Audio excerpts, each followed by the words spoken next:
Class हम लोग देखते हैं, ठीक है। एक घातीय समीकरणों का लेखाचित्र और लेखाचित्रीय हल, ठीक है, इंग्लिश में कहे तो graph and graphical solution of linear equations. बात समझ रहे हैं? यही जो है हम लोग आज इसमें पढ़ेंगे क्वेश्चन नंबर 1 से, ठीक है। एक्सरसाइज कितना 2 के बी। चलिए देखिए, क्वेश्चन नंबर 1 में कह रहा है 2 के 1 में कह रहा है प्रतिच्छेदी हो तो हलों की संख्या कितनी होगी। अगर कोई मतलब कि प्रतिच्छेदी होगी तो उसमें हलों की संख्या कितना होगा, तो उसमें हलों की संख्या 1 होगा, ठीक है। अगर प्रतिच्छेदी होगा तो उसमें हलों की संख्या 1 होगा, ठीक है। यानी प्रतिच्छेदी का मतलब होता है केवल एक हल, ठीक है, केवल एक हल।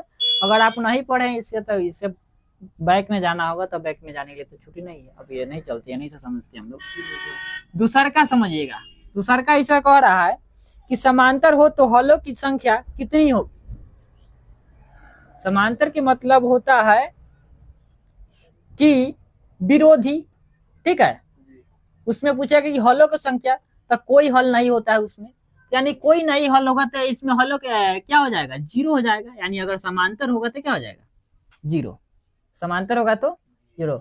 अच्छा, तीसरा है, इसका तीसरा समझिए, यदि एक दूसरे के संपाती हो तो आश्रित युग्म, ठीक है, यानी एक दूसरे के संपाती हो तो हलों की संख्या कितनी होगी, ठीक है।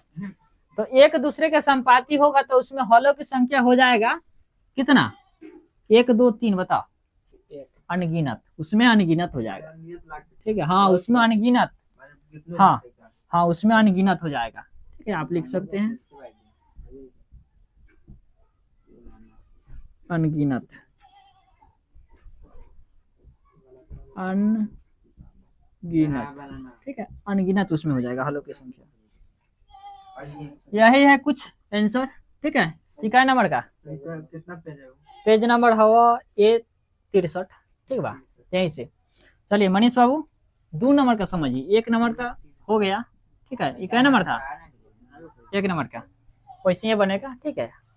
2 नंबर का है समीकरण 4x - 3y = 12, ठीक है। 4x - 3y = 12, ठीक है। डिब्बा भी बना ले है, तुम भी बना लेना इस तरह से डिब्बा, ठीक है ना डिब्बा। x और y, इसमें दिया हुआ है डैश डैश, तो यहाँ दिया हुआ है 0, ठीक है। यहाँ दिया हुआ है डैश डैश, तो यहाँ दिया हुआ है 0, ठीक है। उसके बाद यहाँ दिया हुआ है डैश डैश डैश डैश, तो यहाँ दिया हुआ है 6। ये डिब्बा ज्यादा हो गया है, बात समझ में आया। 3 को दिया हुआ है इसमें,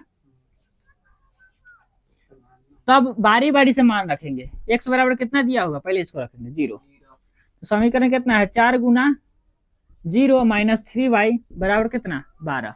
गुना करोगे तो 0 हो जाएगा, माइनस यहाँ पर 3y = कितना 12। हम डायरेक्ट भी ले सकते थे लेकिन नहीं लिए हैं, समझा रहे हैं, ठीक है ना। तो यहाँ से डायरेक्ट इसको खींच लेते, लेकिन समझ लो पहले। अब -3 को इधर लाओ, बराबर 12 - 0, ठीक है। तो -3 बराबर कितना हो जाएगा, 0 माइनस करना तो कुछ नहीं माइनस करो, बात खत्म है, उतने रहेगा।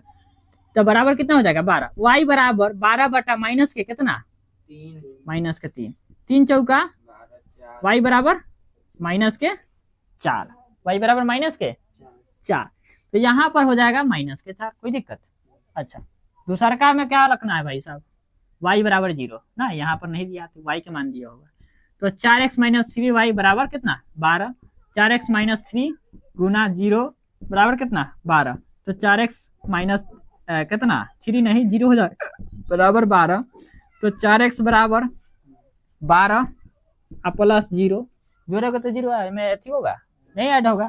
तो 4x बराबर कितना 12, तो x बराबर 12 बटा 4, 4 तिया 12, x बराबर 3, x बराबर 3, तो यहाँ पर भर लेंगे कहाँ 3,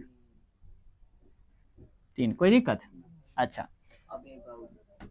एक बार को रखना है, तो 4x - 3y बराबर कितना 12, समीकरण x का कितना दिया है मान 6, तो 4 गुना 6 - 3y बराबर 12।